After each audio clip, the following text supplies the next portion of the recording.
Yo, welcome back mga pards. Welcome back sa Pau on Travel. The reason for this is I was really petitioned by my brother. Yung eldest brother namin, isa siyang US service person, military. Pinetition niya ako noong 2003. So technically it's 22 years in the making yung aking 22 years yung aking journey sa paghihintay ng immigration na to. Nung pinetition ako, bagong nasa siguro mga 3 years pa lang kaming mag-asawa ng misis ko at dalawa pa lang ang anak namin. In fact, parang kapapanganak pa lang nung aking pangalawa. Tapos ngayong nakarating kami ngayon dito, ano na siya, graduate na siya ng college. So talagang napakahaba ng paghihintay dahil ang aking petition ay brother to brother. Yung pinakamababa, pinakahuli sa status ng petition, F4 ang category niya. So nakarating ako rito last January 26. Actually birthday ko yon. Itinakon talaga natin na birthday ko just so memorable yung date. Of course, birthday ko at saka yung date ng pagdating ng bagong chapter ng buhay ko dito sa Amerika. And ikikwento ko lang sa inyo yung from the time na dumating yung petition notice, approval petition notice ko. It was we received the notice siguro mga August na yon, and nasa kami noon, nasa Australia. Nagbabakasyon kami sa Sydney and Melbourne dahil noong mga panahon na yon kagagraduate lang ng aking anak na yung pangalawa ko, si Nigaren. Graduate siya. So sabi niya, Daddy, kasama na ako sa statistics na walang trabaho.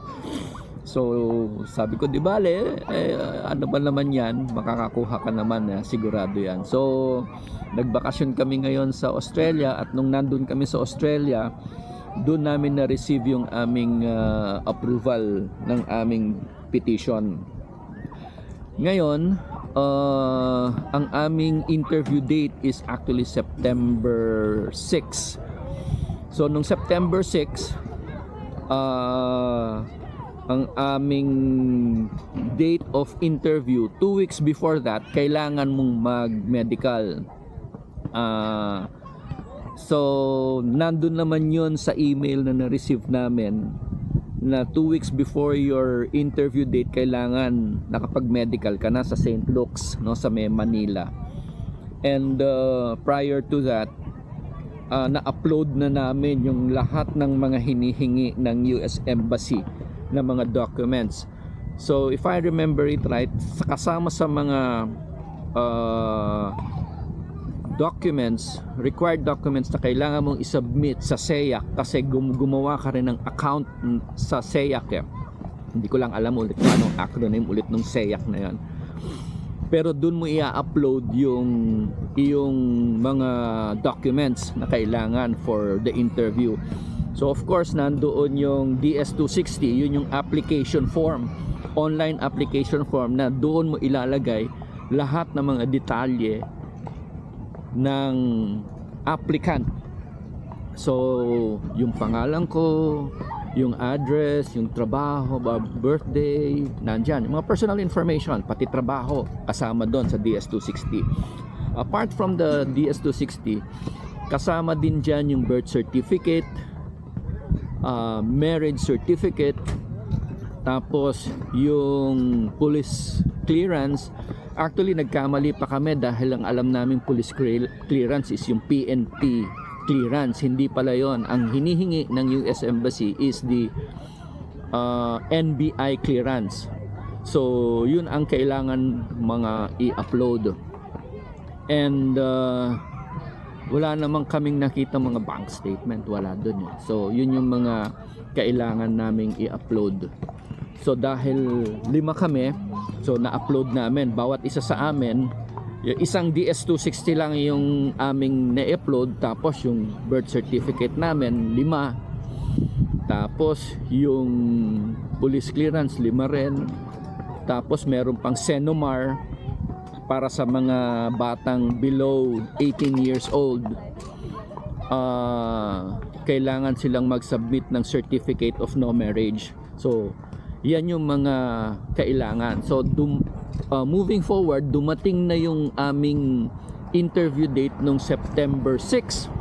So maaga kami dumating sa US Embassy 1 hour before our specified time of interview. Nandun na kami, nakapila na kami. So nung nasa loob na kami ng aming interview date, 2 interviews ang nangyari sa amin. Isang parang yung consular officer na Pilipino, siya lang naman yung nag-check ng mga documents, no. Tapos merong pag nakapasok ka na doon, approve na lahat, doon ka na sa mismo doon sa actual consul officer ng US Embassy. Ngayon ikakwento ko yung nangyari doon sa interview. So noong chinek yung amin documents, pinag-swear lang kami na lahat ng sasabihin namin totoo, ganon. Tapos tinanong yung pangalan ko, tinanong yung kung sino yung petitioner, kung saan address, ganon. So pati yung mga anak ko tsaka yung wife ko. Ngayon, nung na-check niya na yung sinubmit naming documents online dun sa SEAC, nakita nila na hindi ipatutuloy sa interview yung wife ko kasi may kulang kaming isang document. Doon sa requirements na pinadala ng SEAC, yung notice namin, kailangan namin mag-submit ng marriage certificate. Ang wordings doon is marriage certificate or advisory on marriage. So sabi ko, dahil masyadong mitikuloso, sabi ko, or naman yan eh. So kahit alin dyan, kasi hindi ko alam kung ano yung advisory on marriage. So ang in-upload lang namin is yung aming marriage certificate. Apart from the requirements pala, of course, the passport, mamakalim na alala ko lang. So nung nakita ngayon nung Filipino officer, consular officer, na kulang yung nagtatagalog naman siya. Sabi niya, sir, kulang po yung documents na na-upload nyo, wala po kayong advisory on marriage. So kinabahan na ako noon, no? Talagang yung dibdib ko, kasi baka ma-disapprove kami ang tagal namin hinihintay, 22 years, tapos madi-disapprove lang. So parang nandun na yung kaba, no? So sabi ko, ano po yun? So sabi niya, kinukuha po yun sa Philippine Statistics Authority, isang katibayan po na kung ilang beses kayong ikinasal. Sabi ko, meron naman kaming marriage certificate, doon naman makikita kung yung kasal ako sa asawa ko. Sabi niya, opo, pero kailangan pa po ng advisory on marriage. Ikaw, ako daw, tsaka yung 3 anak ko, itutuloy na interview doon sa consular officer sa second stage ng interview. Pero yung wife ko, hindi niya patutuloy kasi kailangan naming i-secure yung advisory on marriage at i-upload ulit sa SEAC at kumuha ulit ng scheduled date of interview. So medyo parang na-disappoint ako kasi hindi, metikulosong tao naman ako, kaya lang bakit hindi ko nakita yun, hindi ko talaga siya inusisa, no? So kayo, yung mga kababayan po natin na nasa parehong sitwasyon, siguro po makakatulong ito na lahat po ng documents na hinihingi ng US Embassy Manila, ipadala nyo po. Di bali ng sobra, wag lang kulang. So ganun ang nangyari. Kulang yung sa amin. Kasi or naman yung ginamit eh. So kung sa statutory construction, masyado mong sasabihin ng gano'n, hindi mo naman pwedeng i-debate. So sa sinabing kulang, di talagang, sige na nga, kulang. Ang solusyon is kumuha, i-upload ulit, and kumuha ng schedule. Kaya lang, of course, yung wife ko, kukuha na naman ng panibagong schedule. Ito ang nangyari. Pinalabas, binigyan ng yellow slip yung wife ko, tapos yung reason kung bakit hindi siya patutuloy. Ang nakalagay doon, secure advisory on marriage. Tapos dilabas na yung wife ko. Kami naman po, tumuloy na-interview na kami ng consular officer. Pinag-swear in na naman kami, nag-swear in kami. Tapos sinasabi lang na lahat ng sasabihin namin totoo. Tapos tinanong lang yung pangalan ko. So, what is your name? Tapos date of birth. Tapos who is the petitioner? So sinabi ko yung pangalan ng brother ko. Tapos tinanong, what's the name of your mother? Kasi ang mother ko po nandito na rin sa Amerika, no? At saka yung father ko. No, so tinanong ngayon, what's the name of your mother? So sinabi ko yung pangalan ng mother ko. And who is yung father? Sinabi ko yung pangalan ng tatay ko. Tapos ang sabi sa akin, do you share the same mother as the petitioner? Sabi ko, yes sir. Sabi ko, he's my brother. He's my eldest brother. Sabi ko gano'n. So okay naman. Tapos tinignan lang yung computer. Nung nakitang gano'n, tinanong lang yung address. So sinabi ko yung address kung saan kami titira dito sa Amerika. Tinanong sa akin na, dito ba ipapadala yung green card? Sabi ko, yes sir.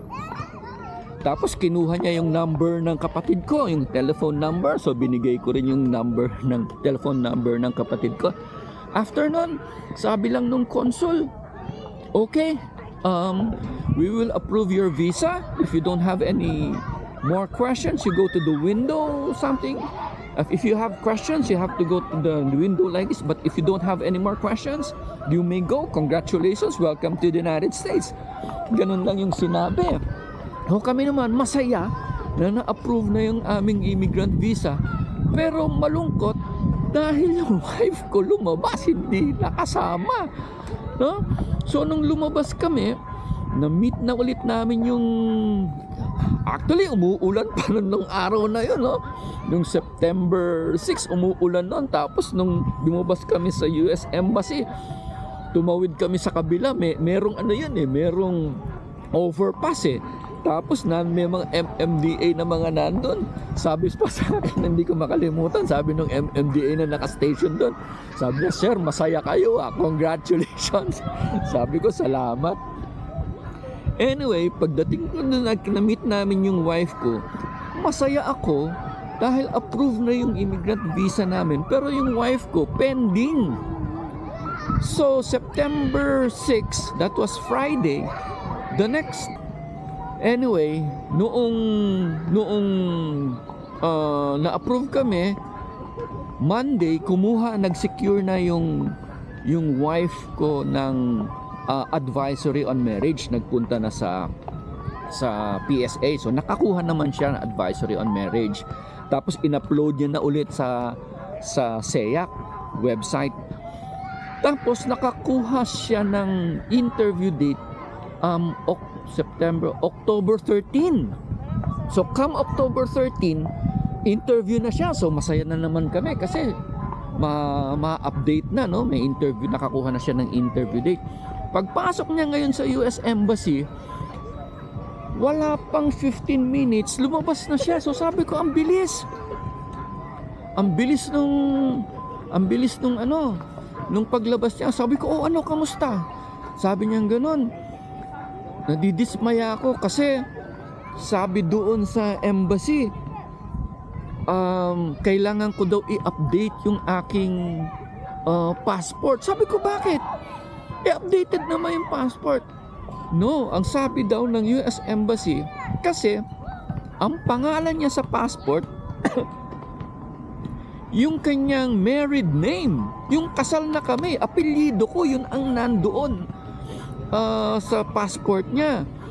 Ang gusto ng US Embassy is to revert back her name sa maiden name nung dalaga siya. So sabi ko, bakit ganon? But it makes sense.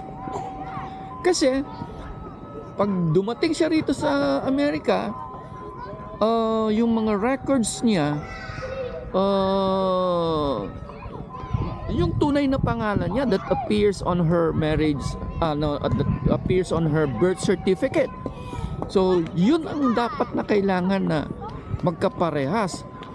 Pero dahil sa ang pangalan niya doon sa kanyang passport is yung married name niya, may discrepancy nga naman. Hindi siya yung taong that appears on her birth certificate. So, sabi ko, problema na naman yan. Pero of course, may solution naman, no? So, nung time na yun, dumiretso kami sa DFA hoping na ma-update yung kanyang passport. Pero, apparently, lumabas din kagad siya no, sa DFA. Dahil daw, based on the passport law, kailangan mo mag-present ng iyong birth certificate that ang gagamitin mo na yon. So sabi niya, yun naman talaga. Kailangan, apart from that, in addition pala, kailangan niyang mag-submit ng negative birth certificate. Ang negative birth certificate ay nagsasabi na walang pangalan na nag-a-appear sa PSA na pangalan nung, kasi ang nandun sa PSA birth certificate lang tsaka marriage certificate, parang I think meron din ganun, ano? So yun lang, at I think yun lang yung mga documents na para to prove the person na merong ganung klaseng tao. Pero yung pangalan ng wife ko, yung married name, kailangan walang ganon na ipinanganak. Hindi ko, pasensya na kayo, hindi ko kasi masabi yung pangalan niya for privacy reasons, no? So, ang hirap. Ang PSA naman ayaw mag-release ng negative certificate. Hindi ko alam. Parang pagpasensyahan nyo na, galing din naman ako sa gobyerno, pero yung ease of doing business, yung urgency na kailangan naming ma-update yung passport ng wife ko, yung timeline nun, kasi kami kailangan naming umalis before mag-lapse yung aming, yung anak ko bigla ako. Ayan sila. So, yun. Kailangan naming lumabas ng Pilipinas bago mag-lapse yung aming medical, which is February 19. Biruin nyo, ang tagal mag-release ng PSA. Na-interview siya October. Lumabas yung negative birth certificate niya. Alam nyo kung kailan? October nag-apply. October, November, December. 2 months. 2 months. So nakuha niya yung negative birth certificate niya ng December. So inapprove ngayon ng DFA kasi magtitignan. So of course meron I don't know kung may hearing pa ang DFA, no? So salamat sa DFA at na-update na ang passport ng wife ko. And kailangan namin lumabas ng before February 19. Ayoko naman na sagarin hanggang February 19. So nag-decide ako whether or not kasama ko o hindi ang wife ko. Alis na kami ng January 26, which is my birthday. At least ma-celebrate ko yung birthday ko, kasama ko yung wife ko. At saka mag-birthday ulit ako dito sa US. Kasama ko na yung father ko, yung dalawang kapatid ko, at saka yung mom ko, which hindi ko sila nakita for 12 years. Well, okay na naman dahil may mga messenger, pero iba pa rin talaga yung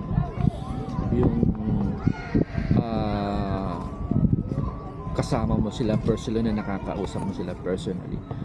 In fact, kinamatayan na nga ng mama ko yung pagpunta namin dito, hindi na kami. So kaya nung dumating kami, ang unang aming ginawa is dalawin yung puntod niya, dahil nung namatay siya, wala kami, hindi ako makapunta dito because of my pending petition. So lumalamig na ngayon dito. Tapos ayun yung ice cream kung saan binili ng mga anak ko. So ayun, hanggang dito lang muna.